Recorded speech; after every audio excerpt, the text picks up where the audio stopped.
back to Engadget's virtual stage. I'm Senior Editor Chrisabel, and today we're going to talk about something that's maybe a little bit different than the conversation we just saw. We're going to be talking about the future of work and how our experiences in 2020 are going to change the way that we work in the future. And to talk more about that with me, we have Sabri Tosin, VP of Engineering at LinkedIn. Good morning, Sabri. Good morning. How are you? Good, doing well. I'm really excited that we're going to be talking about this today because, this is something that's affected so many of us over the last year. Having to adapt to remote work and completely changing our routines in a lot of cases. And I know this transition is something that you've been closely involved with at LinkedIn. Maybe can you just quickly walk us through what your role has been in enabling this and kind of, how this has gone for you over the last year? Sure. My role at LinkedIn is fairly simple. I own a lot of the engineering that drives LinkedIn internally. Our marketing, sales, support platforms all report under me, in addition to our employee experience. And so when the pandemic hit and we started to move people into work from home, it was my team's responsibility to make sure we were keeping LinkedIn productive and that people were able to do their jobs. So maybe you can take me back to last March. Around this time, I think you had thousands of people who suddenly were all working remotely at the same time, which I think was probably a new experience for you. I'm sure there were lots of issues that cropped up, technical and otherwise, but I'm curious if there was anything sort of unexpected that you had to navigate that you weren't really thinking about beforehand. Yeah, absolutely. When we moved into work from home, there were sort of the technical issues that we had to deal with at first. A lot of the systems that we had built assumed that people were in the office, and tactically we had to make sure that those systems could sustain all these employees being at home and working remotely and trying to access company resources remotely from all over the globe. And the reality was we had never anticipated a scenario where everybody would be working from home, and the systems had never been built for that. So we weren't even sure whether we could accommodate that. That was sort of one level of thought, right? Initially, is just like, wow, can the systems accommodate this? And then there was a second level of thought, which is like, okay, if we can make that happen, if we at least know that on the technical side of things, we can keep people productive because they can access company resources, how will this actually work? Like, what will it be like? How will people cooperate? How will they be able to collaborate on work and get stuff done? We weren't quite sure how that would work. So we sort of had the tactical stuff we had to think about in terms of our technology and the systems that we had in place. And then we had the deeper thought that we need to keep people productive. We need people to be able to collaborate across the globe, across time zones. They're not going to be able to congregate in office locations and be in conference rooms and work in the way that they were used to working. Like, what's that going to look like? And were we ready for that? And so it was in many ways very scary, but we moved pretty fast and were able to make it happen. So I'm curious to hear kind of what, is there anything, I think we've all kind of had this experience of, using, more video conferencing software than we ever thought we would, and different ways that we've all kind of had to adapt in our own lives. But, is there anything that's kind of proved to be really, really essential for your workers or, anything that's kind of stuck out as being particularly helpful while you've navigated this? Yeah, absolutely. Video was always a big way for us to work. Like, culturally, LinkedIn is a big video user, and that part of it wasn't very different for us. But what we saw in the first couple months of working from home is that our usage jumped. I mean, we were up 20-30% over our usual, video minutes. So people were working a lot more. The other thing that we saw that was a bit weird is that people really didn't know how to adapt to the fact that they weren't in offices anymore. So one of the other things we saw is that we saw more meetings off hours. And it was this funny thing where it took some time for people to adjust to the fact that they had to respect their colleagues' time. And I think a big part of that was that there was no longer a blurring between your life at home and your life in the office, right? So typically people have a commute and there is a set time at which they leave the office and a set time at which they leave their home, and there's this clear separation.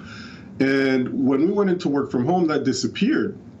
And so as useful as video was, there was also, cultural things people had to do to be able to accommodate to this new way of working.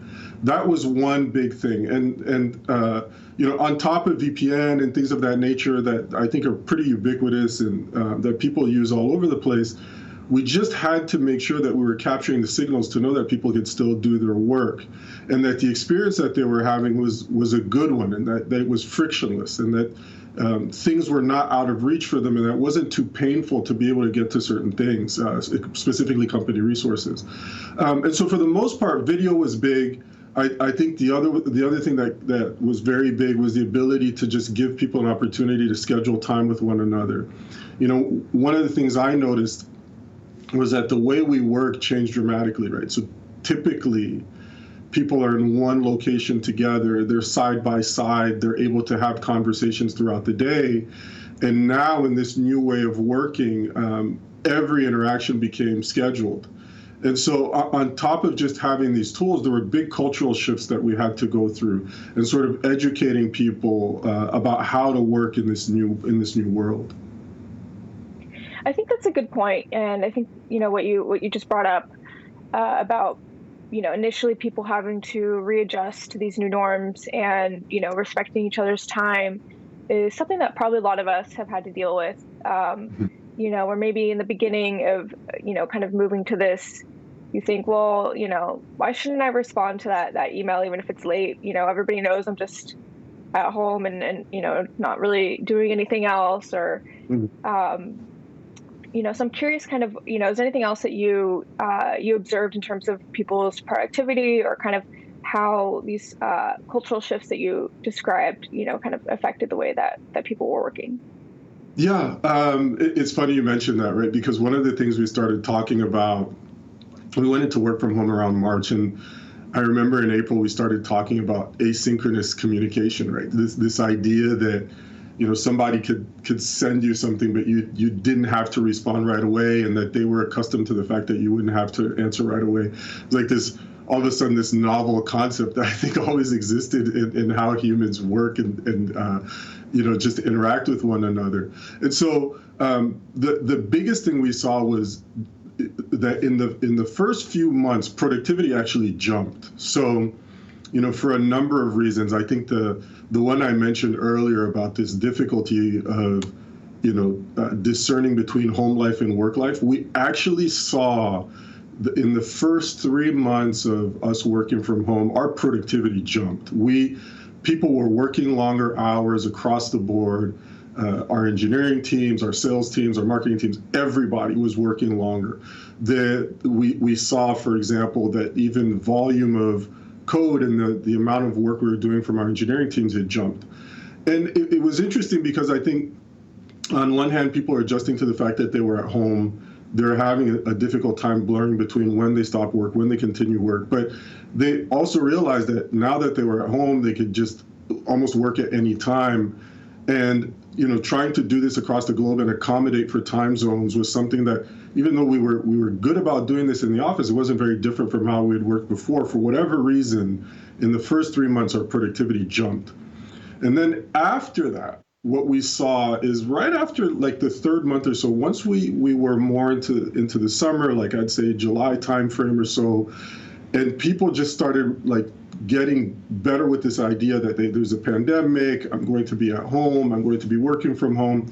Then we started to see across the board, whether it was in video minutes, whether it was in sales activity or engineering activity, that people had gone back to pre-pandemic levels of how they were working. And it was interesting. I think on one, the big thing for us is that it wasn't so much tooling or the applications and products we were putting in their hands. It was really that people culturally adjusted to this new way of working. Yeah, I think that's really interesting. It's almost like I wonder if it's people kind of. I heard from a lot of, I was used to working from home, for example, before all this started, but I know a lot of my friends and family, maybe didn't have that opportunity before. So I get the sense from them that they sort of felt like, well, I have to do more just to kind of like prove that I'm actually working since nobody can actually see me doing it, and that there is a sense Mhm. that maybe like people kind of have to do more. I wonder if that's played into it at all, do you think? Or do you think this is kind of, it was just more a result of like the very unusual circumstances that we were all dealing with? I absolutely think that played into it. Not just from the fact that people themselves felt like they had to be able to show that they were still being productive, but I think managers also trying to ensure that their teams were still producing. Sending more messages out, trying to reach people and understand what they're doing. I think all of those things played into it, not just for us, but across the board. It was, in many ways, a shock to the system. I'll take my own example. In, the 20 plus years I've been working, I'd never really been in a situation where I worked from home.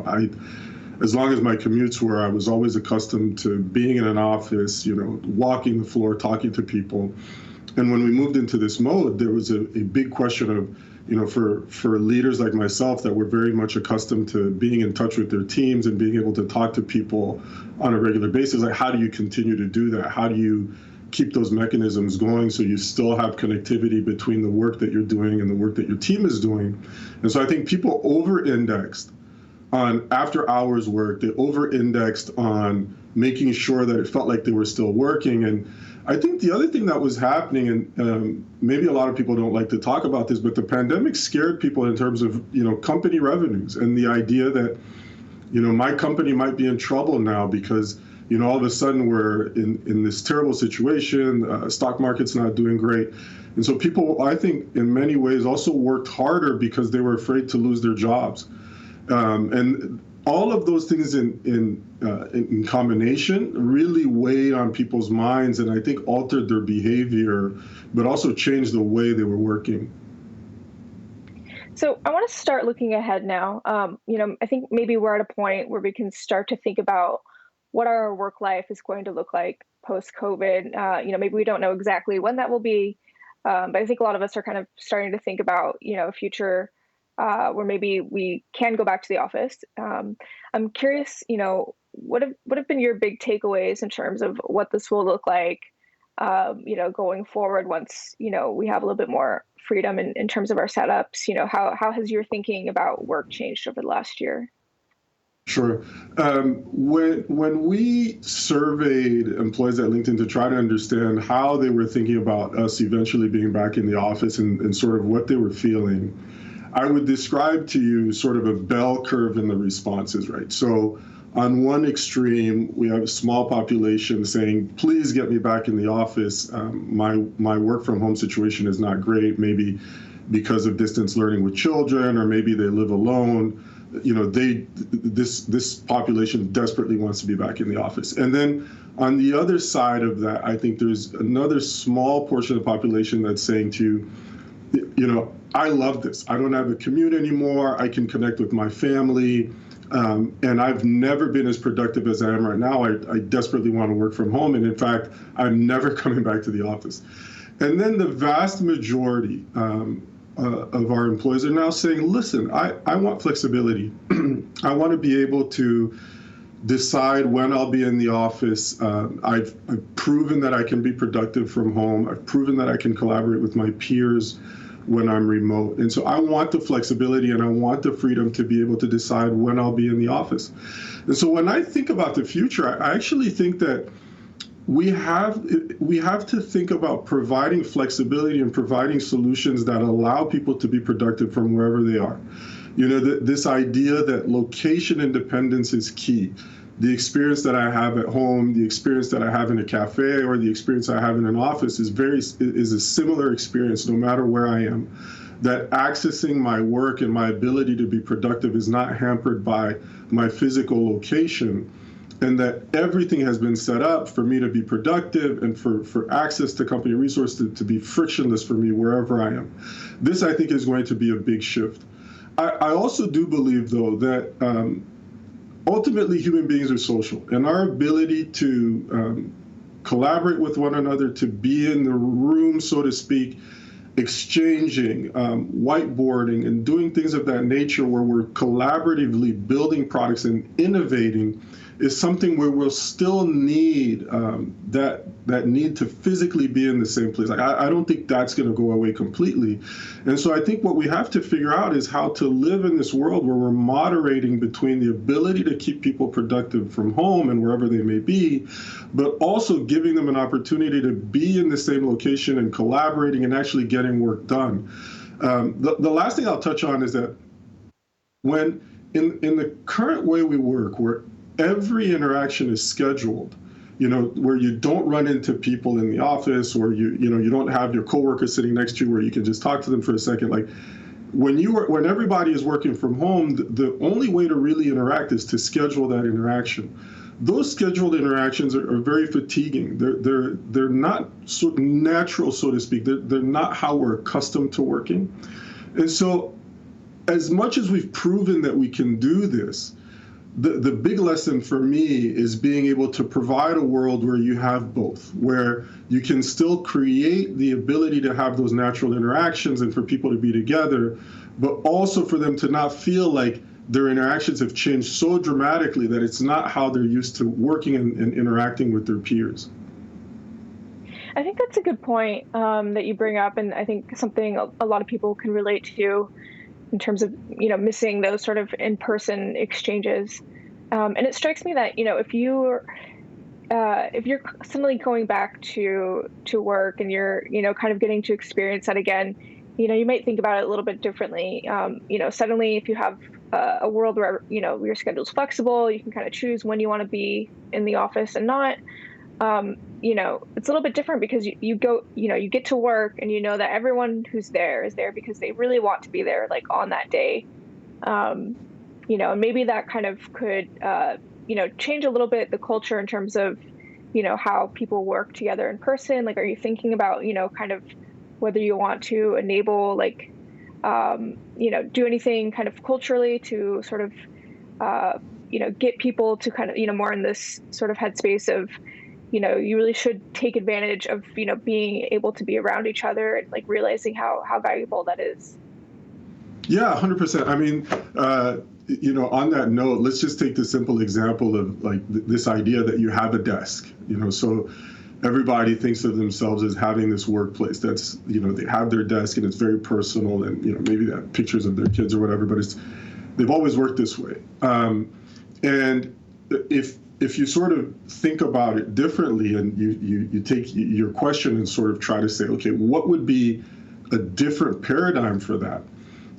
Where you would say, okay, now because the vast majority of the population has decided they don't want to be in the office Monday through Friday, 9 to 5 or whatever you want to call it.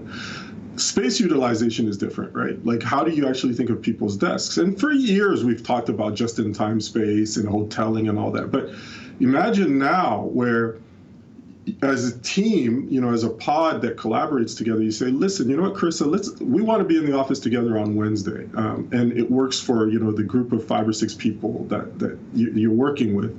Well, all of a sudden, how we manage that workplace matters, not just the technology that we use, but the actual physical workplace where we would schedule that time so that we could be in the same place and collaborate on things because we realize that we have to be together. But one of the implications of that is that it probably won't be your desk in the way you've traditionally thought about your desk in your workplace. And so I think, we think a lot about the technology and what the impacts will be on how people work and the products that they use and the applications that they have access to. But I think there's also this thought of like the actual physical space that they have and how they've been accustomed to working and how they think about going to the office and even this quote unquote, the office. All of that changes. And I also think to myself, just with the pandemic, because you're now working in this hoteling space and it's something that you scheduled and you did as a team, being able to provide applications and products that allow you to do that, but then also people's mindset about, wow, is this desk clean? Was it sanitized the day before? Who was working here? And so on. So I think there's going to be a lot of stuff for us to think about that will range not only from the technology people use, but even how they think about their workspace and this concept of going to the office. Yeah, I think that's a good point. We talked earlier about some of this stuff, and one thing that you mentioned that I really wanted to bring up was, how moving to this kind of world where people have more flexibility, in terms of how they work, where they work, when they work, how that could really be game changing from a perspective of diversity and inclusion. Maybe you can reach a lot more candidates than you would have before when you're kind of limited to one location. Can you tell us more about how you're thinking about that? How LinkedIn's thinking about that? Is this something that you all are excited about?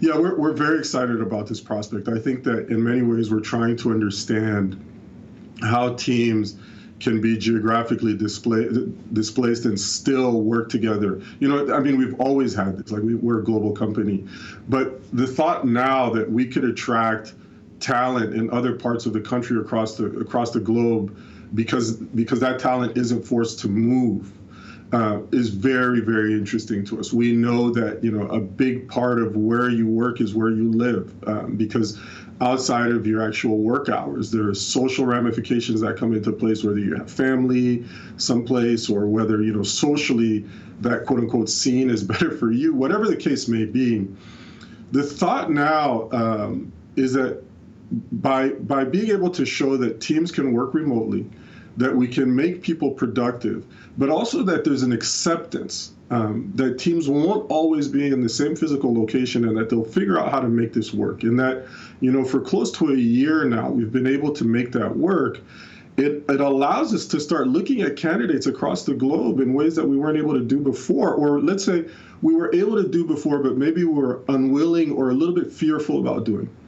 And diversity, inclusion, and belonging is huge in that, because now we can tap into pockets of talent in just thinking about the U.S. in cities in the U.S. where we don't necessarily have a presence today, but now we know that we can find talented engineers in those places who don't have to move. And also to give those engineers the opportunity to work at a place like LinkedIn, whereas where they may be today, that the high tech industry might not be big for them. But for whatever reason, if for personal reasons they couldn't move from those places, now we've given them a chance to make that happen. And so all of that is very exciting. As much as work from home has been difficult and changed in the way we work, and I think the pandemic in general has been heavy on people's minds, there are opportunities, and that's a big one for us. Yeah, I think that's a really important point. And it also seems like, it's going to, um, could potentially have like secondary effects in terms of the job markets in these places. If, local companies are suddenly competing with bigger companies, for the same talent, like maybe that could be beneficial for workers as well. So it seems like there's a lot of potential benefits there. Yeah, I Just think so. to, oh, sorry. Sorry, I think so. You and I had talked about this, and one of the things I just wanted to make sure I mentioned was like, we started out this conversation by talking about the technology that enables people to be productive remotely. And I think some of that stuff has become so commoditized that it's not just an opportunity for LinkedIn, but I think it's an opportunity for smaller companies, right? Local companies, to the point you were just making, to also be able to say that, hey, if we can implement this technology, our ability to tap into a talented candidate pool that wasn't accessible to us before, that is also true. So while it's true for LinkedIn, it's also true that, a small tech company in DC or Atlanta can now make a case to hire an engineer in Silicon Valley that wants to live here and doesn't want to move. And, in the other way, also have access to talent that way. So that's very true as well. Yeah, I think that's a great kind of point, and it kind of gets to my next question, which is, I wanted to zoom out a little. I think, you being at LinkedIn, you have a unique perspective because you're experiencing all this yourself, and your coworkers, obviously, but you probably also get a sense of how this is being handled, at a larger scale within the industry. I'm curious. I don't want to ask you to make any predictions, but what's your impression in terms of how the industry changes going forward? What are the lasting changes that you think we might see as a result of our experiences? So I think, look, I sort of touched on this before, but what 2020 showed us is that people could do this. And one of the things, rather than a prediction, I like to talk to you about a hope that I have.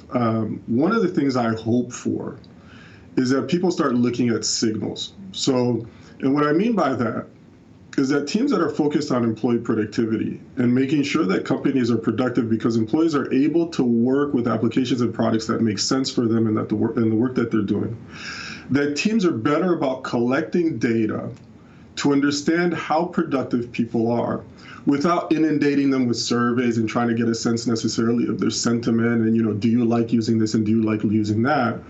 But what I would hope is that we now understand that a company's success is very much based on the ability for that company's employees to be productive. And that as much as we like to look at signals when we talk about consumer behavior for, consumer-facing products or, how are customers reacting to stuff that we're selling, that we start looking at that in terms of how our companies are working inside, and that we're looking at signals and capturing data, and then being very opinionated about building solutions or buying solutions that allow that to happen. I'll take a brief example and actually make a prediction. I think that one of the things you're going to see in the future is enterprise software that allows people to have a sense of community. What do I mean by that? Because teams are dispersed and because we tend to be social, we want to feel a sense of connection. But when you think about the applications that teams are using on a day-to-day basis, they haven't been built with the idea of making people connected. I mean, there are a bunch of consumer products that talk about community and that try to bring people together, but enterprise software really hasn't hit on creating a sense of community. And so I think, if I were to make a prediction, I think you'll see more innovation in terms of that. Well, I think that's a kind of perfect place to sort of end this conversation. I think you've really given us a lot to think about in terms of, how we work, and also hopefully how others can kind of take some of these lessons going forward. So I just wanted to thank you so much for joining us this morning. It's been really interesting conversation.